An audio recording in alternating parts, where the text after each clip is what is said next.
the story you told about Southern Cal when you took over, everybody was saying, well, I did well. I caught 10 passes. Right. It wasn't my fault. See, we were a segmented football team.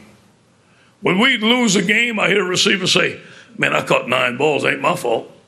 D lineman said, man, I got 3 sacks. Ain't my fault. One coach would get up, we lost a big game. Hey, my group graded an 8. They played great. That stuff would make me puke. Because it's all about one team, one heartbeat. I learned that at South Lafourche from Coach Perry. There's no superstars. Everybody got a role. Everybody plays together. Like that, we nothing. Like this, nobody gets in between us. We control that. We say we block out the noise. I don't listen to any outside fact. I don't read the paper. I don't get on the tweet machine, whatever y'all call that. I just go to work, say my prayers, and say yes, ma'am, to Kelly. Okay? You really pressed on that one team, one heartbeat, and it worked. Yeah. Now, fate brought you here, but that one team, one heartbeat seems to really be clicking over here. It is clicking. You know, the first thing I did was, and I didn't finish my story over there, I got the big rope, and I got the running backs to pull against the linebackers, the D-line pull against the O-line, and DBs against whoever, who won and all that. You know, hey, we want to know. You know, when we pull against each other, and it's like in that in life, it's like that in companies. You know, we can only control what's in the rope, and as long as we pull on the same side of the rope, as long as we pull together, we become tight, we become a family, and nobody gets in between us. As the head coach, of course, your job's the W's, and you're as good as the W's, but you got to trust your assistants. Yes. You got to sort of let them do their thing, don't you? No question. You know, I hired Steve Ensbing. I believe in him. Steve and I have known each other since 1979. When we took over an interim coach, in 8 games he broke 7 school records. Tremendous game day caller. He's an LSU Tiger. We have the best defensive coordinator in all of football, and Dave Aranda, a good man, hard worker. Greg McMahon comes from the Saints, a guy that I trust, and I have assistants now that I trust, and I have to let them do their work. And I go in and I put in my 2 cents where I'm good at, what they're good at, and let them do it. We put it all together. It's like one big gumbo. We let it go. Yeah. We can talk football all day, and you get enough football questions. So I want to go a little more into how you got here. Yeah. You've been through so much as a coach. And like I said before, there were just times when you could just, I'm done. Yeah. I'm done. This is crazy. It's too fickle. Yeah. It's not good for my family. You said your wife kept pushing you and keeping you straight, but did you have this inner voice just constantly saying, no way, I'm not quit? Believe in God, faith, going to church, and he knew our plans all along. You know, just believing in what he's going to do, but also keep on working. Never, never, never, never, never quit. I'm grateful for Coach Miles. Coach Miles did a tremendous job here at LSU. He hired me. We love him. I'm grateful for the man because he gave me my chance here.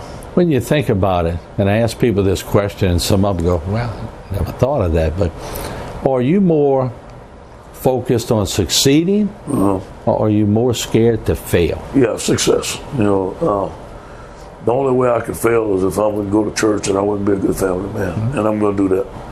I think that's what I'm going to be judged at. I do want to be a great football coach, but also be a great family man. And also, I want our young men to graduate. I think that life after football, we have provided a lot of things here at LSU. We've provided a lot to the young men we've always coached. And they come back and they say thank you. The parents say thank you. So those things are important. Now, winning a national championship is our only goal here at LSU, and I'll never let go of that. On a comical side, I talk to people all the time, and I sort of hear it in my business, but everybody who I talk to about Coach O, we're real tight. He's my cousin. Yeah. When you became head coach at LSU, you got 1,000 cousins now. And I welcome them all. I love it. I love it. I really do. Ah, baby. Yeah. Y'all played together. Yeah. Y'all friends? Yeah. He could take a mic and talk for an hour and a half like he did at the coach show. That's right. When y'all were playing together, didn't y'all room together also? We roomed together at Northwestern. He's the one that got me to Northwestern, and I love Bob. To show you how touching it was, and I never thought I'd be like this. We going to the Bayou Bash, and I'm going to interview him. Man, I'm getting choked up. I'm on live radio. I'm ready to start crying. I'm like, whoa. I go, man, Pavese, coach LSU. I tell you what, I was so choked up, I had to pass the torch to Deep to ask the big question, because it meant that much to me that he was the head coach at LSU.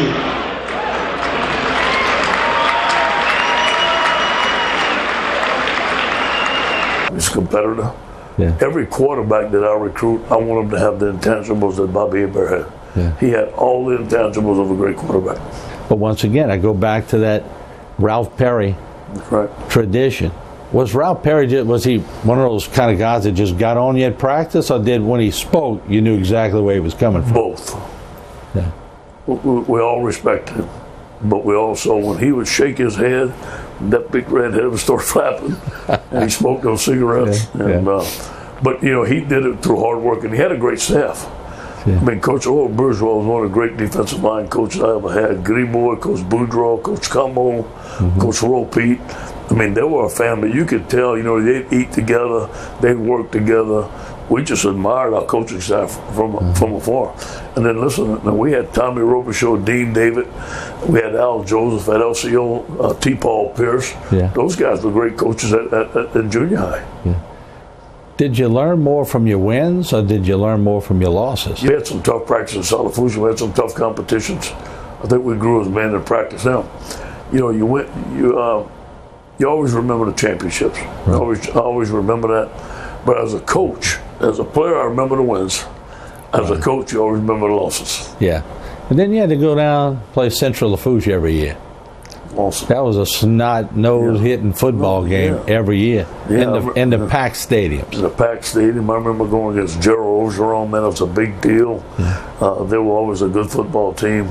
There was rivals all over the place, you know, like LCO Golden Meadow, LCO Lockport. And then you go to South Lafourche, and then you got to play Central. Then you got to go play Don Schwab at H.L. Bourgeois. Right. Skippy Ezel beat us at South Terrebonne. Right. And then you got to play Thibodeau. So it was good football. I'm going to put you on the spot here. Who was the best athlete that you ever played against or played with? Yeah. You know, I remember John Forcade, great player, Tommy Wilcox. Yeah. In high school, I was facing those guys. They were pretty good football players. Yeah. And they were hard to stop. Yeah. When you look at the journey that you've been through, and I know you're so busy, sometimes people who are really busy don't have time to stop and go, this is really happening. Yeah. But at one point, you had to stop and go, wow. Man. Wow. Yeah. Every day I drive up. We're in Tiger Stadium right now, okay? Right. We're living in an old facility. Yeah. And they asked me, Coach, you have to move out. We're going to build a new facility, sure. Yeah. So you mind moving into Tiger Stadium? Yeah. I said, no, I got the key to Tiger Stadium. I come to Tiger Stadium every day. Yeah. Come early in the morning. I thank God for the opportunity just to step in here and work. It is sort of nostalgic when you walk in and you see Billy Cannon and you see the trophies. Yeah. Does that put pressure on you? That when you walk in, you're looking at all these trophies, you're going, I invite it. Okay. Right where I need to be. I feel at home here. Yeah. I invite it. So as you look forward, what do you go? I know you've had a great recruiting year, and I know sometimes all the media, us in the media, always want to think we know who had the number one recruiting class. Right. It don't always work like that, does it? Right. You know, I trust our own evaluation. Obviously, the rankings are important. It's important to the fans. But that doesn't mean I'm going to recruit a 5 or 4 star if I don't like it. And it doesn't mean that I won't take a 2 or 3 star if I do like it. So we're going to pay attention to the rankings. Obviously, we want to be a highly ranked football team. But at the end, you got to trust your own evaluation. And then what don't go into those stars is character. Personal character and football character. You got to have that to play on our football team. All of us that have been in business, or anybody that owns a business, You can go to some of your friends, Mr. Kirk Crosby, anybody. I'm sure they would tell me, Martin, early on, when an employee did this, I used to have steam coming out the ears and doing things. As they get older, they handle it a little different. Yeah. I heard you saying in so many words at the speech at the SCIA that each position you had, and then at Ole Miss where you had, you wrote down on a pad, what do I need to do to make myself better? Yeah. As we all know, most of us know this, the only person I can change is me. And when things go wrong, it's easy to do this and blame. That doesn't do anything. Yeah. So I have mentors I talk to and say, hey, man, write down what you need to get better at. And one of the things that I figured out as a coach, being a parent helps me. And if I show these young men, number one, that I care about them, they're going to listen to me. Number two, if we have the knowledge to get them to where they want to go, we're going to be fine. If I treat them like I treat my young men, my boys, we're going to be okay. And that's been my philosophy. All these guys understand I treat them just like they were my sons, and we've got along well here. One of your players went the wrong way at the end of the game, and you pulled him aside the next day, and you gave him the ball quite a bit the next game, and he excelled. Came in with a hoodie, head down, pulled it off, hugged him, told him I love him. So the next game is going to be your best game. You broke all kind of records for this year. Yeah. But I love the fact that you said you treat your players like they're your sons. And, of course, you got 3 sons. And that's hard to do when you have a bloodline. But I believe it with you. I've heard it with you. They react to that, though. They love it. They know that I have their best interest in mind. Now, they also know if they cross the line, they're going to get disciplined. And just like a father would. Just like a father would. But they also know that I have the best interest. And sometimes you have to show them that you have tough love. And tough love is identifying the things that they're doing wrong to help them be better. You can't always just be nice to them. But, the yelling and screaming as a young coach, as a line coach, coaching Warren Sapp, is not the same. Now, I may yell and scream a little bit when I'm coaching the defensive line here. But more or less, I'm supportive. I'm supportive of the other coaches. I'm supportive of our football team. Coaching is sort of knowing each of your players and what makes them tick. Yes, sir. Yes. And knowing them, knowing their families. I think recruiting is really important when you go into the home and you figure out what they've been through and what are some of the things that may be bothering them that you can help them personally. And I'm into that. And we all have things that we need to get better at. So, but I'm close to all my team, and I love it. When we growing up, we see Pete Carroll go in and beat the Saints in a playoff game, and everybody down here hates Pete Carroll because he beat the Saints in a playoff game. But you knew him on a one-on-one basis. So when you probably hear that, you're going, I know Pete Carroll from a different standpoint. Yeah, well, I know him like a best friend, like a mentor. Pete did more for me in my career than anybody. And absolutely indebted to him. We're friends. I could call him today if I needed something, he'd pick up the phone. He helped me get this job. He called Joe Oliva. He has always fought for me. We won 2 championships together. We were instrumental in building the USC program. I learned a lot of great things from him. Where'd you get the recruiting ability? Because, there's no secret now that Coach O can recruit. Where'd you learn that? I always liked it. Jimmy Johnson brought me in 1988. And he asked me, he says, Ed, I've been noticing you. He says, you're really motivated. You want to be a great coach. I said, yeah. He says, I'm going to tell you my secret. I said, can I get a pen and paper, Coach? He goes, no, you don't need one. I said, okay. He said, my secret is get great players. And I've been on a mission ever since. Yeah. I ran into him when the Saints were playing in a playoff game, and they were doing all their pregame. And you know how you predetermine how somebody's going to act. And I watched Jimmy Johnson talk to the janitors, talk to everybody around, and I had a different opinion of him. And I went, this guy's a genuine guy. He is genuine. But let me say this to you. When it comes to business, it's business. Yeah. And Jimmy had the command of the whole football team. Yeah. The whole coaching staff, the whole football team played for Jimmy Johnson. He was a tremendous motivator. It's your job to get in the room and put all those assistant coaches make the machine work together so that the fan belt doesn't come off on one of those things. Right. Got to make it work. Yeah. Easier said than done, right? I enjoy that part. The organization, the leadership. I feel that's one of the easiest parts of my job. It comes easy for me. I have a great staff. Obviously, they understand I'm going to hold everybody accountable. Right. I'll work within the staff. But if something steps out of line, I immediately fix it. I'm not afraid to tell anybody anything. What are we doing here? That's not what we said we're going to do. Right. I have a saying, if it's broke, we need to fix it. We need to fix it right away. Our staff works very hard to end here today. We're already up to game plan in Georgia. We've game planned 6 games already. So I'm proud of our football staff. Whatever little spare time you have, and I know you're a family man. I know you got 3 kids. You got 2 playing at McNeese. So you're busy, because I saw you at the Nichols game when they played Nichols last year. So you got to make the rounds. You got to be a father. You got to be a husband. You got to be everything. But what do you ever do to relax? We're going to, once a year, we go on vacation. And we're going to Caribbeans. Okay. We're leaving Friday. And our whole family's going to be there. And Kelly and I like the beach. Maybe go out to dinner together and just get out of town for a little bit. And then about 2 or 3 days of that for me is enough. After the 4-day thing, you're ready to come back. 4 days, I'm charged up, ready to come back. Yeah.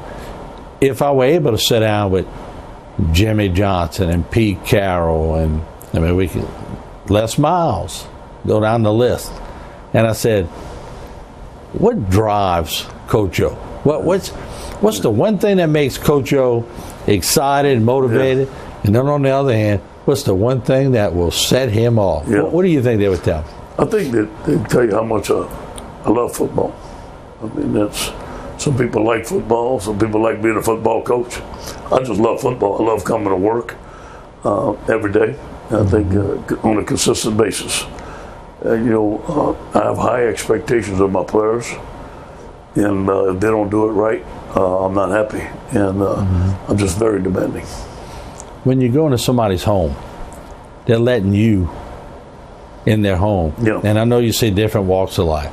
Some probably have different means than others. Some have had a tough life. And they're letting you sit in that living room or dining room and they're serving you a cup of coffee, and they trust in you with their children. That doesn't come lightly, does it? It's an honor. And I let them know that. I get to know them. I get down very humble, and I want to be on the same level that they are. I don't go in there above, below. I want to be on the same level, and I want to get to know them. A good recruiter is going to listen. And if you listen long enough, they're going to tell you what they want. Right. I try never to interrupt a person when he's speaking, or a mama when she's speaking. I try to listen. I try to meet everybody in the family, the champion, the sister, the brother. I know them by the first name, and I want them to feel comfortable with me. Yeah. I don't go in there pushing commitment, pushing LSU, flaunting all the stuff that we have here. I want to know what they want and let them know that we can provide it for them. You just landed some big recruits, and it makes you smile. I can see that smile, but everybody tugging at these recruits. Yeah. What gave you the upper hand? Well, Louisiana is first for us. And there's a great recruiting class here in Louisiana. And obviously I can't speak about any of the kids specifically, but we're always going to start in the state of Louisiana. There's a lot of these recruits. We've been recruiting for 2 years. We have a tremendous relationship with their parents, their families. They've been around here a lot. Our coaching staff has decided we're going to recruit as a group, not just one person recruiting this guy. We recruit as a family. We have a great support system here. When they come here, they feel all that. And I think they feel at home at LSU. How do you handle the media? We came in, set up, but I'm talking about a more grander scale. You got guys like Chris Berman that'll come in and set up, and ESPN, and then for the game of the week, they set up. And it's just the pull on you outside of football is probably unbelievable. The demand is it's a demand, isn't it? I welcome it. Look, being a head coach at LSU and the SEC is an honor. It's part of the job. Yeah. I like meeting people. I just be myself in front of the meeting. I don't try to be anybody else. And I actually enjoy that part of my job. Yeah. On a light note, what's Coach O's favorite song of all time? You know, I like a lot of music. You know, we listened to Hank Williams growing up, Jambalaya, Crawfish Pie, Born in the Bayou, the Creedence Clearwater Revival, Otis Redding, Sitting on the Dock of Bay, Percy Slayers, When a Man Loves a Woman. That was part of us, you know. Right. So I listened to all that, but believe it or not, my favorite radio station is 128, Joel Osteen. Okay. And I listen to him every morning. He's very motivational. I listen to him on the way home.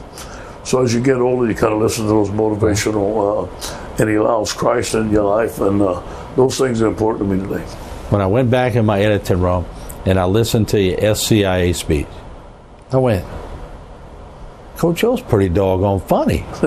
I'll never forget this cheer. I said it in Los Angeles. I said it in New York. I said it in Miami. They're going, ooh, Ungawa, we got that cool-ass power. Yeah, baby. Woo! Man. We all had our times, you know. We had, you know, growing up, I had some good friends, man. We used to laugh and joke together. That's what you do in the Bayou. You play football and you laugh and joke. So we used to do all that stuff. And, you know, I've coached football for 34 years, so I have a lot of stories. When you run into, I guess, people that you've seen for years that are icons in that industry, the Schwest, the Sherman, and you run into Bobby's mom and dad, and you run into people that, you know, people in Houma where we grew up, you look at them and they were like bigger than life, and you get bombed and you start shaking. Yeah, correct. But now you're running into them and they've adopted you, but they're so proud of you, and I know you can sense that. It makes me feel good, you know, really. As we grew up, you know, you'd hear about those people and maybe see them on the road or something like that, and we're never part of their culture or their life. And now, being the head coach of LSU, I'm part of everybody in Louisiana. So it makes me proud to be a part of them. It makes me proud to be a part of everyone in the state of Louisiana. I feel like it's my job to represent everybody in the state of Louisiana, and we work hard. Kelly and I both work hard on doing that. Not only do you have to spend a lot of time here, but you got two sons on the roster at McNeese State. And I know that kills you because you got to be here, but you want to know everything they're doing. How do you keep that communication? FaceTime, text every morning. I know every day after their workout, I call about their workouts. We're in constant communication. I may talk to them 3 or 4 times a day. We bought a home in Baton Rouge. They come here on the weekends. I bought a Nintendo game, so I recruited them to come home. And they enjoy coming here. We enjoy as a family to go out to eat. And so right now I'm seeing them. They spend a month at home with us. So I see them as much as I can. Now the season gets long, but as soon as I can get a night off, I go to Lake Charles and visit them. Yeah. When does it get to the point? I know it's getting close to where your days are going to be like, none of these lights, none of everything. It's time to get the brass tag. When we come back, I think it's July 24th. When we come back, we have a staff meeting at 8 o'clock. It's shut down, lock the doors, football, here we go. And I enjoy that time. I really enjoy camp. I enjoy our team coming together, see our freshmen. We have freshman practices with just the freshmen are practicing, and building your team, going in the heat, being in shape, watching your team go through adversity, being physical, staying up late, going on, waking up early in the morning, having to go through the rigorous of camp. Again, it's challenges, but I enjoy it. Roll them hips. Good. Damn. Okay, hold his feet. Good job. All right, here you go, big Art. Down. Nice job. Look.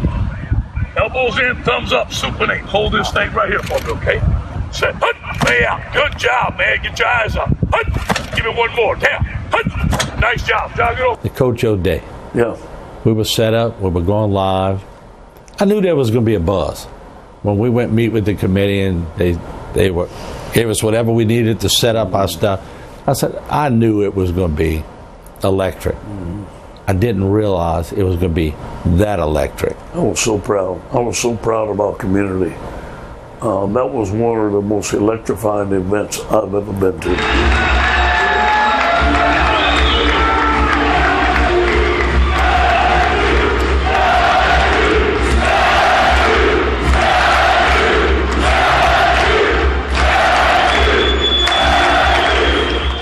The people were fantastic. You could have thought you was in Hollywood. Yeah. As far as the first class of everything of that event that night, I was so proud of our community. But your mama, earlier that morning I met her, she was in the kitchen cooking. That's right. She wasn't acting like a big shot. No. She was cooking. She loves to cook. That's Coco. She loves to cook. And, we're hardworking people. We stay humble and we know our place and we enjoy it. I'll say this to you. And I said it that night. There's no place in the world I'd rather be born or raised than LaRose. Yeah. When I saw Billy Cannon come up, give us an interview. Now I'm sitting here going, it's Coach Show Day, but I'm getting to fulfill all my journalistic dreams by seeing some of these Billy Cannon. Then you got Governor Edwards, who was a little under the weather that day, but he made it in. Right. Then all your buddies from South Lafourche that ever thought they were big shots. And you got to love Crockett. I've interviewed Crockett many times. You walk in the room tonight, and one of your own is the head coach at LSU. Although I know you're very proud, I know you're proud of Coach O. Oh yeah, it's great for something like that to happen, especially for the people of this area because they like sports so much, especially football and LSU. And to have one of our guys as head coach, it's God-given. You cannot break that command. No, it was tremendous. And to have all those people together, I don't remember the last time every one of those guys were together underneath a tent.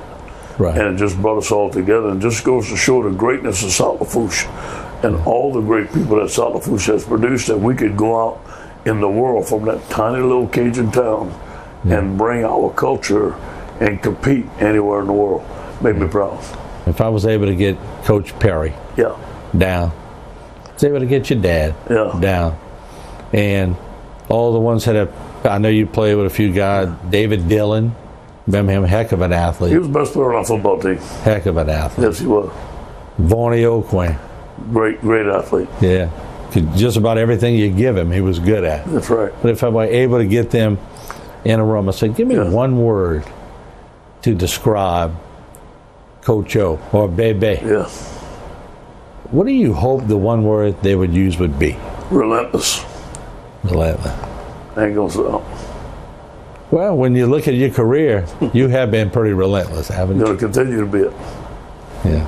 Coach, I appreciate the time that you spent with us. It's been an honor to talk to you, and we've watched your career grow, and you're at your dream job, aren't you? Go Tigers. Go Tigers. People wait for that now, don't they? I love it. Oh. Yeah. Whenever you're talking at halftime of the game and all, everybody, they might not hear words you say, but they hear you go. One more time. It's coming. Go Tigers.